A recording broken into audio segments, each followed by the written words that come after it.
माढा तालुक्यातील तुळशी येथे काल झालेल्या मान्सूनपूर्व पावसाचा व वादळाचा मोठा फटका बसला असून फळबागा उद्ध्वस्त झाल्या आहेत, तर नर्सरीचे मोठ्या प्रमाणात नुकसान झाले आहे। घरावरील पत्रे उडून गेले, शिवाय कुक्कुटपालन व्यवसायाला देखील याचा मोठा फटका बसला आहे। वादळी वाऱ्यामुळे शेतकऱ्यांमध्ये सध्या भीतीचे वातावरण आहे।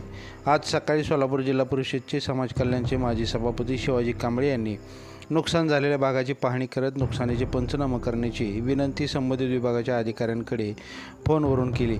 यावेळी प्रमोद वसेकर, तुळशीचे सरपंच डॉक्टर शरद मोरे, उपसरपंच दिगंबर माळी, ग्रामपंचायत सदस्य शंकर खांडेकर, सुभाष गेंड, रतिलाल दगडे, बाळासाहेब गव्हाणे, नागेश नरळे, मनोज शहा, विजय खांडेकर, सुभाष मोरे, तलाठी बनसोडे, भाऊसाहेब ग्रामसेवक, मिटकल भाऊसाहेब, भागवतराव रामोशी व सर्व ग्रामस्थ उपस्थित होते।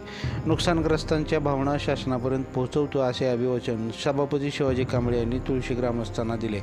लाईव्ह महाराष्ट्र झोन न्यूजच्या यूट्यूब चॅनलला सबस्क्राईब करा, तसेच आमच्या फेसबुक पेजलाही फॉलो करा।